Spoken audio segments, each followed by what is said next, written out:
She didn't see me come home. That fact is important. I parked 2 blocks down because I'd forgotten my laptop bag at home and I didn't want to waste gas circling the neighborhood again. It was supposed to be a 10-minute pit stop, grab the bag, maybe sneak a slice of pizza from the fridge and head back to work. But when I stepped onto the porch and heard her voice, all the air left my chest like someone punched me in the ribs. She wasn't alone. At first, I thought she was on the phone. I stood still, hand on the doorknob, listening. I remember the way the wind brushed against my back like it was pushing me inside, daring me to turn the knob. But I didn't need to. Her voice was that clear. I can't stand being with him. There was a silence after that. The kind of silence that means something heavy just dropped. Then, laughter, hers, low and bitter. Another voice responded, deeper, a man's voice I didn't recognize. She continued. It's like he's not even a person anymore. Just wallpaper I can't rip down. I look at him, and I swear, I want to scream. My legs didn't move. My hands didn't twitch. But my heart ran a marathon in my chest. I didn't walk through the door. I didn't storm in demanding answers. I backed away like I'd stepped into a room filled with snakes. I walked off that porch like I'd never lived there. Like the man she was talking about wasn't me. That was the moment everything flipped. You'd think I'd be angry. I wasn't. Not then. I was quiet, mechanical. My mind snapped into something else. Something that moved without emotion. I went back to the car and sat there. Not crying. Not shaking. Just planning. I thought about the last few weeks. The canceled dinners. The new perfume she said she didn't remember buying. The way she kept her phone face down now. How her tone changed when I asked how her day was. All of it clicked together like pieces of a puzzle I'd been too blind to finish. She thought I didn't see it. She thought she was smarter than me. I sat in that car for 43 minutes. I know because I watched the time change on the dashboard minute by minute until the sky dimmed and the streetlights came on. My laptop bag sat untouched on the passenger seat. I didn't need it anymore. Something else had taken its place in my head. A plan. Clear. Surgical. Because she wanted me gone, forgotten, erased like a typo in her perfect little fantasy life? Fine. But she wasn't walking away clean. She was going to taste regret so sharp it would cut her from the inside out. And the best part? She would never see it coming. I didn't go home that night. Instead, I checked into a mid-range hotel just outside of town. Not because I needed space to cry or think, no. I needed a place to breathe where her lies hadn't soaked into the walls. I turned my phone off. No explanations. No goodnight texts. I wanted to see how long it would take before she noticed I wasn't there. I wanted to watch her dance around the silence she created. Morning came. Still no call. No text. Midday, nothing. Evening, silence. By the second night, I turned the phone on. She'd sent one message, "Are you working late again? Don't forget to eat." That was it. No, where are you? No, are you okay? No concern. Just the performance of a caring wife. A message sent for appearances, not emotion. That told me everything I needed to know. So I started step 1. The first thing I did was visit my friend Mark.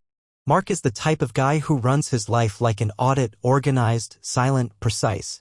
He's also the only person I trusted with what I was about to do.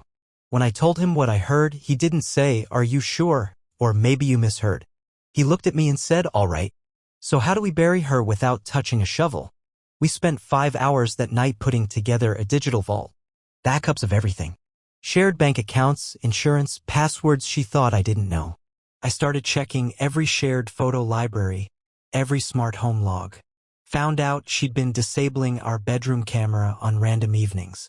Always the same time slot, 7 to 9:30 p.m. She claimed it was glitching. It wasn't. I also found the receipt for that perfume, the one she didn't remember buying. Bought online. Shipped to a name I didn't recognize. But the delivery address? A storage unit. She had a whole second world carved out behind a metal door. That was when I knew she wasn't just cheating. She was building an escape. Slowly removing her life from mine while smiling in my face. Not asking for divorce. Just slipping away. Like a coward. And then step 2. I went home on a Thursday night. Walked in like nothing happened. She looked up from her tablet. smiled. Not warmth. Performance. There you are, she said. I was getting worried. I sat across from her, watched her drink her wine, watched her cross her legs and lean into her screen like nothing had shifted. I asked, everything okay this week? She nodded. Just the usual. You know how it is. I smiled.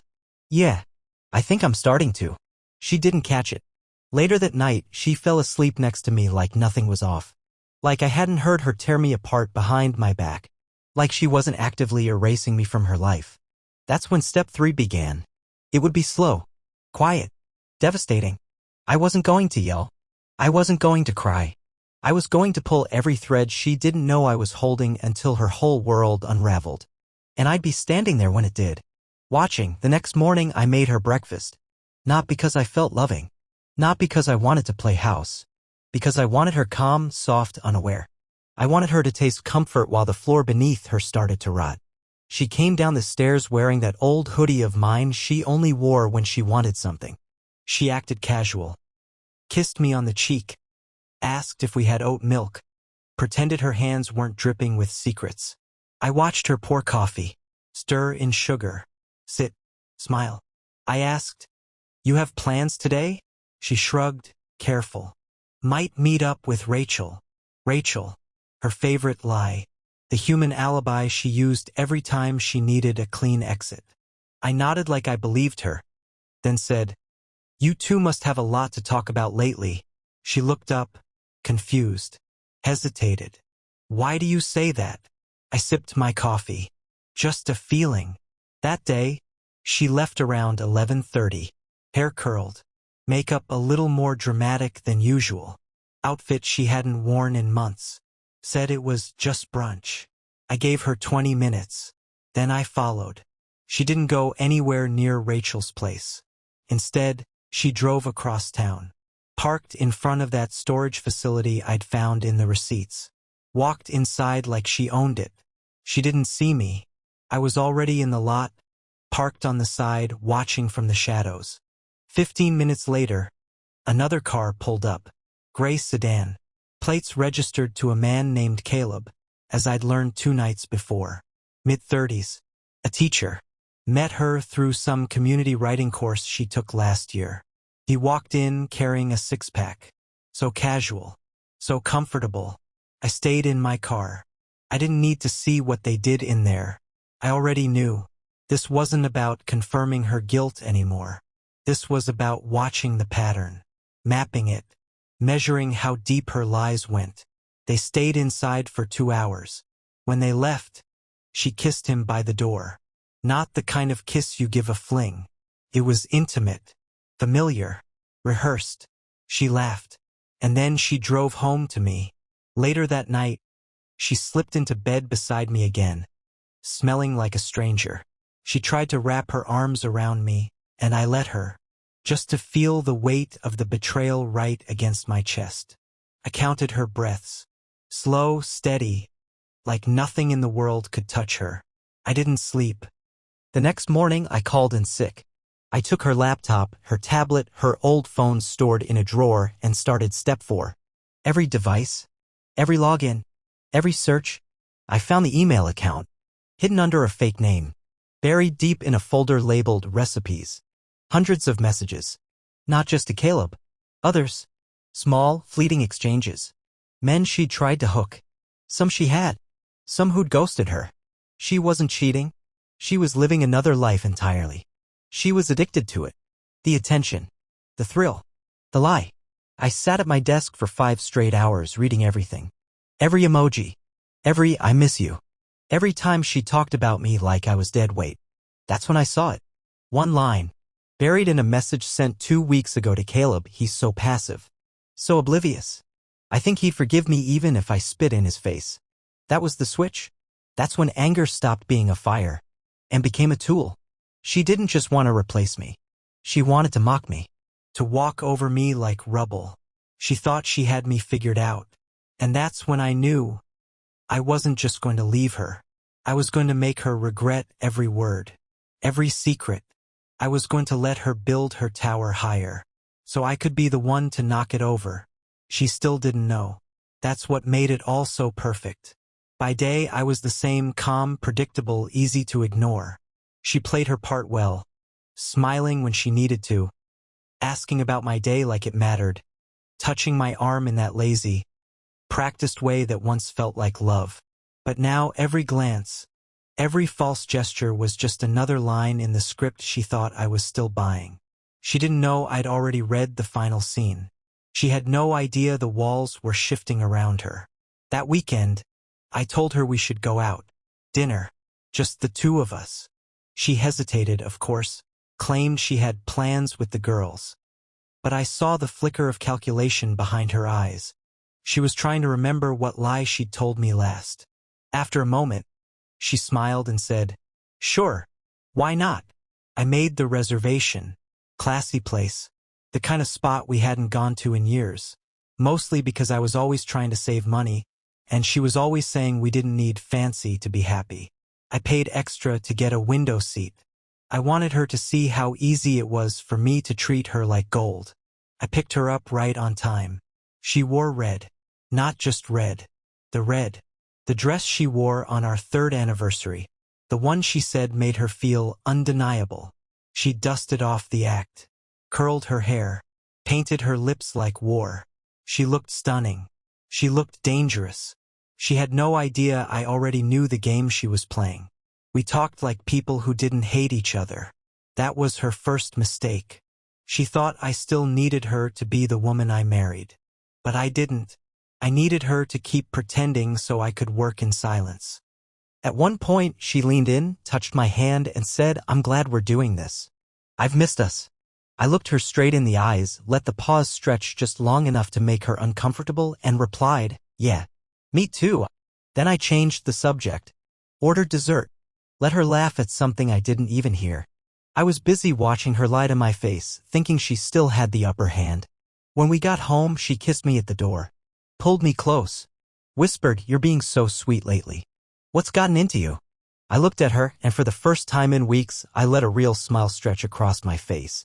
Maybe I'm just finally waking up. She laughed, called me dramatic, and went to wash her makeup off. She didn't notice me slip her phone off the counter before I went upstairs. She didn't realize I already had her passcode. I forwarded every message, every email. I took screenshots of her call logs, her notes app, her calendar. I found the date she'd marked in 3 red stars, next Saturday. Storage night. I tagged it too. On my calendar. Just with a different name, checkmate. But the best part? She had a group chat. Not just with Caleb. A small group of her friends. Not many. Just 4 women. I recognized 2. Women who'd been at our dinner parties. Who'd laughed with me in our living room. Who knew? They knew. They helped her cover it all up. They encouraged it. They called me the anchor, the beige blanket, the background noise. And she laughed. She laughed at all of it. She laughed at me. So I created a folder. Titled it Anchor. Loaded every file, every screenshot, every photo into it. Synced it to a drive under her name. Then I printed the login and passcode on a tiny, folded piece of paper. Tucked it into her purse. No message. No warning. Just access. She would find it when she least expected. And when she did, every thread she'd wrapped around me would unravel in her own hands. The woman she thought she'd beaten? She was about to meet him. The version of me who sees everything. Who forgives nothing. She found the note 3 days later. I was in the kitchen, chopping vegetables, when she stepped through the doorway behind me, silent as a shadow. I didn't turn around. I heard her breathing change, though. Just the smallest hitch, barely audible, but it was there. "Did you put something in my purse?" she asked, carefully. Still didn't turn. "What kind of something?" "You know what kind." Now I turned. Slowly. Knife still in hand, tomato juice running down my fingers like bloodless proof. I set it on the cutting board, wiped my hands with the towel, and looked her in the eyes. She held the paper between her fingers like it was burning her. "Did you open it?" I asked. She stared at me, saying nothing. But her eyes were screaming. She had. She'd logged in. She'd seen the vault. The messages. The names. The timestamps. The group chats. Caleb. The others. The laughing. The nicknames. The lies. All of it. "What is this?" she finally said, her voice flat, robotic. "That's you," I said. "The version of you that doesn't get to hide anymore." You went through my phone. No, I said. I went through your life. The one you kept hidden inside apps and passwords and storage units. The one you built around making me into a joke. She took a step forward, the paper crumpling in her hand. You're insane. This is psychotic behavior. This is controlling, manipulative. No, I cut her off, sharp but quiet. That's projection. What I did. That's precision. What you did. That's betrayal. She laughed. A dry, bitter little sound. You think you're some kind of genius? Sitting there, clicking around like a hacker in a movie, thinking you're exposing me? Please. You're pathetic. I took a breath. I needed her to say that. I wanted her mask to slip. And it did clean off. You were never good at being interesting, she snapped. That's why I stopped caring. That's why everyone in my life kept telling me I deserved more than some quiet little man who never made me feel anything. I tilted my head. And Caleb? He made you feel something? She hesitated, but not from guilt. From calculation. She was deciding whether to keep lying or just lean into it. She chose the latter. Yes, she said. He did. More than you ever did. The silence between us then was brutal. I didn't move. Neither did she. But something cracked, invisible, and permanent. You're not even sorry, I said. For what? She asked, arms crossed now. For not loving someone who refused to evolve? For wanting something real? That's when I smiled. You think this is about love? Her face faltered for a second. Just a flicker. This isn't revenge because you cheated, I said. This is justice because you laughed. Because you gathered your little cheerleaders and made a sport out of humiliating me. Because you thought you were smarter, faster, untouchable. She blinked. What did you do? I walked past her, went to the living room, pulled the folder from under the coffee table. It was thick, tidy, labeled, everything printed, color-coded, each section clipped. Messages, emails, calendar logs, photos, her friends, her calls, receipts, timeline. I dropped it on the table with a soft thump. I sent this to every contact you've ever synced to your cloud, I said. Every employer, every friend, every family member, anyone who knew me, anyone who knows you. Her face went cold. You're lying. You'll find out in about, 15 minutes. She lunged for her phone. It was dead. No charger in this house is going to save you from this, I said. Then I walked upstairs. She followed me halfway before stopping. You think this makes you the better person? She shouted. You think you've won? I turned, looked down at her from the top step. No, I said, but I made damn sure you lost. I didn't sleep that night. Not because of guilt, there was none.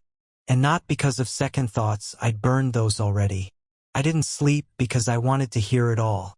Every click, every buzz, every notification dragging her under. Around midnight, the silence cracked. It started with the vibrating of her phone. Rapid, almost panicked. She must have charged it in the living room, thinking maybe she could stop the fallout if she got ahead of it. She couldn't. The messages came in waves. First her sister, then her cousin, then 2 old coworkers.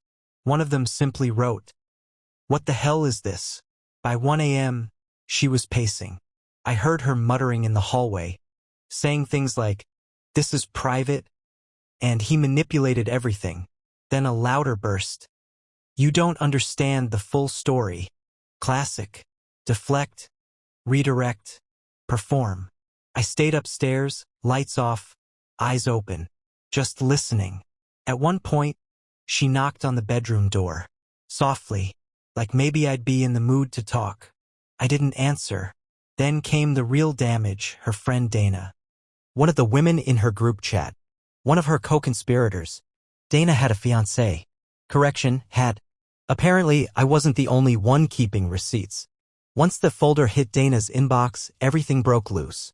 According to what I overheard through the door, Dana's fiancé went ballistic, kicked her out, and sent screenshots of her laughing about it with my wife to his family. A perfect chain reaction. My wife kept saying I didn't send it. He must have faked this. It's out of context. That's when I opened the door. She froze. Tears, real ones, now. Not the ones she used when she wanted sympathy. These were from fear. Not for losing me, no, but for losing control. I can fix this, she said quickly, stepping toward me. You went too far, but no, I said. You don't get to talk anymore. You don't get to fix anything. She raised her hands like she could physically stop what had already been unleashed. You sent that to my boss, didn't you? I nodded once. NHR. And your board rep. You might want to check your email in the morning. She broke then. Started sobbing. Pacing in circles like the house itself was closing in. Whispering things like, what am I going to do, and this can't be real. I sat on the bed and watched. I wanted her to feel it. The same spinning chaos she'd forced me to live in for months. The powerlessness. The cold slap of truth after a warm lie. But it wasn't over yet. At dawn she left. Didn't pack anything. Just grabbed her coat, her phone, and disappeared into the gray morning. I didn't follow. Didn't need to. I'd already set the last domino in motion. She didn't know it yet, but I'd been in touch with a divorce attorney. The folder wasn't just proof, it was a strategy. Financial exposure. Social wreckage. A map of every crack she tried to hide. But the real masterpiece? The flash drive in the lawyer's hand. Encrypted. Labeled final version. And the next step? Was releasing it. Not to friends. Not to family. To her. Alone. With no one left to lie to. She didn't come back that night. Not surprising. She'd run somewhere. Maybe to one of her friends if they were still picking up. Maybe to Caleb, though I doubted it. Men like him don't catch falling women. They dodge them. He hadn't signed up for chaos. He wanted the fantasy. Late-night rendezvous, whispered texts. The thrill of pretending to be dangerous. Not the wreckage that came with her reality crashing down. The house was quiet. Peaceful in a way I hadn't felt in months. I made coffee at sunrise, slow and deliberate. The kind of morning I used to imagine we'd have when we were older. Quiet, calm, settled. Now I had it, just without the illusion. The next day, her mother called. I let it go to voicemail. She left a message that cracked me up more than I expected. She's upset. Whatever you've done, it's aggressive. Maybe we should talk like adults. Whatever I'd done. She didn't know the half of it. And I had no intention of explaining myself to the woman who'd raised her to believe the world owed her a different man every time she got bored with the one she had. Later that afternoon, the email came in. Subject line, your divorce petition. The attorney confirmed she'd been served. It had been delivered to her workplace, timed perfectly with the aftershocks of the data leak. Everyone had already seen the folder. She'd walked into a firestorm and I'd added gasoline in the form of legal paperwork. I'd requested everything. Full financial disclosure. House. Car. Shared assets. Credit audits. I had proof she'd used joint accounts for her little side ventures, Airbnbs, dinners, storage units. It was all traceable. All documented. She couldn't even plead ignorance. Just guilt. Then came the message from her. Short. Sharp. Unapologetic. You've made your point. Congratulations. Hope it was worth it. I didn't respond. Because that message wasn't for me, it was for herself.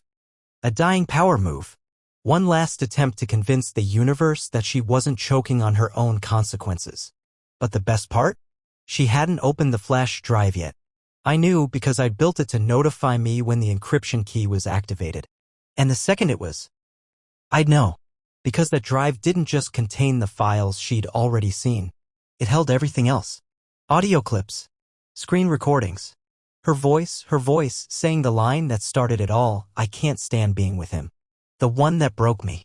The one I'd kept playing on repeat. I trimmed it. Isolated it. Used it as the intro to a digital journal. I created an archive of my breakdown, my observations, my plan. It was raw. Painful. Ugly. But it was real. And when she watched it, she wouldn't be watching proof of her affair. She'd be watching her cruelty, unfiltered, reflected back at her like a mirror she couldn't shatter. I left the house that evening. Went for a drive. Windows down. Just air and silence. A different kind of freedom. When I came back, there was a package on the porch. From her. No name.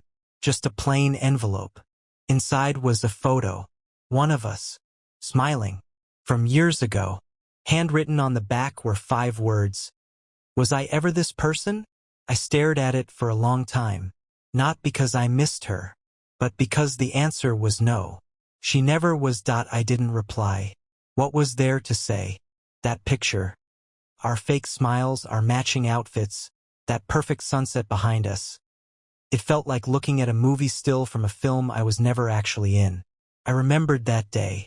I remembered how she kept checking her phone between photos, how she rolled her eyes when I asked if she wanted to stay for dessert, how she'd gone silent the entire drive home. But we smiled for the camera, didn't we? Perfect little couple. Matching shadows, opposite hearts. The photo went in the drawer. Not the trash. Not yet. I wanted to hold on to it, not for sentiment but for evidence. Proof that she had been staging the illusion long before I caught on. That even her memories came with a script. Then came the trigger. At 10:47 p.m. the notification pinged. Flash drive access, key confirmed. She'd opened it.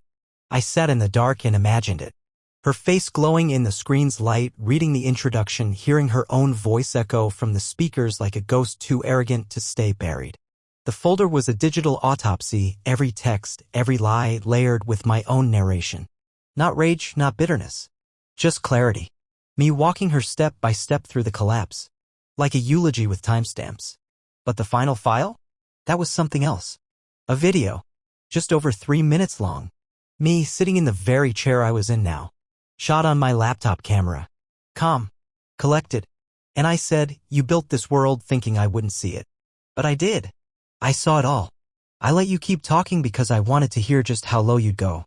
You laughed. You bragged. You humiliated me like I was a ghost haunting your perfect little life. So now I'm haunting yours. I didn't send this to hurt you. I sent this so you'd watch yourself. No filters. No sympathy. Just the truth. You once told someone that you felt like you were screaming underwater. Well, consider this the sound of the surface breaking. You wanted out.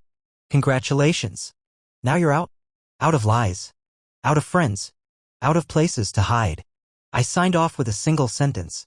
Some ghosts don't disappear, they just stop pretending they were ever alive. I didn't hear from her for 2 full days. Then at 2:12 a.m. she finally broke. A phone call. I let it ring out. Then a second one. Then a third. By the fourth I answered. I didn't say a word. Just silence. Then her voice shaky, worn, like she'd been screaming into pillows for hours. Are you proud of this? Still, I didn't speak. You've ruined everything. Everything I had left. More silence. I lost my job. Dana won't speak to me. Caleb blocked me. My mother thinks I'm mentally unstable. My landlord called me a moral hazard. I waited. Then I said 2 words. Soft. Precise. Keep watching. And I hung up. Because I wasn't finished yet. The final stage wasn't about exposure. That part was already done. Everyone she'd lied to now saw the real version of her. The job was gone. The social circle shattered. Even her closest friend, the last one standing, had sent her a message I'd managed to intercept before she blocked me. You need serious help. I don't even recognize you. But no, this was about silence. Her silence. She'd always been so loud. Not in volume, but in presence. The way she filled a room with her demands. Her narratives. Her version of everything. Twisting stories into sympathy. Sculpting betrayal into victimhood. She'd always had the last word. Now I was taking that from her too. I prepared the final piece while the dust settled. A public version of the truth. Not for pity. Not for revenge. For record. A clean, careful account. Dates. Screenshots. Voicemails. Her own words transcribed, surrounded by nothing but hard facts. No embellishments. Just data. I didn't post it to social media. I sent it somewhere better, our shared alumni forum. Why? Because that was where her curated self lived. She'd built her reputation there. A rising star. Sharp, clever, kind. The one who wrote think pieces on emotional maturity while building a second life like a pyromaniac playing house. She loved that place. It was her theater. I lit a match on her stage.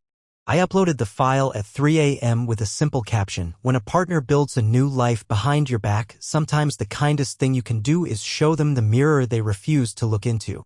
By noon, it was viral. Not tabloids. Not gossip. Curated collapse. Her mentors, her colleagues, her old professors, they all saw it. And this time there was no room for her to twist it. No holes to wiggle through. No context to manufacture. Because she'd already confirmed the evidence was real. She texted me once more.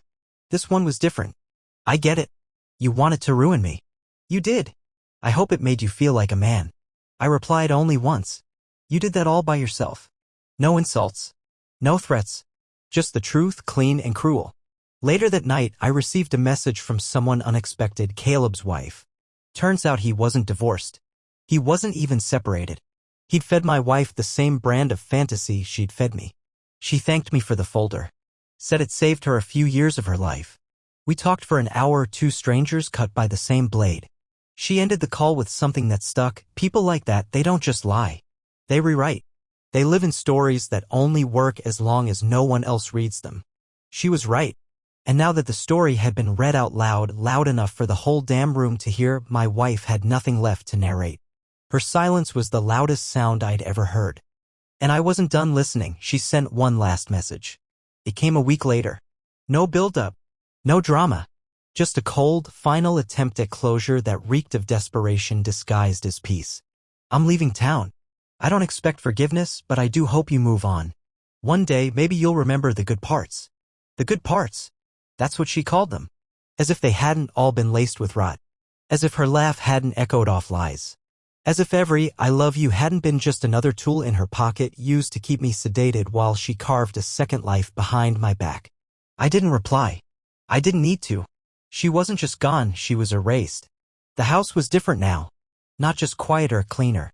There were no false smiles clinging to the corners of rooms. No shadows of someone pretending to be loyal. I scrubbed everything. Photos. Clothes. Furniture she picked. I even repainted the wall behind our bed. It used to be her favorite shade of blue. Now it was white. Untouched.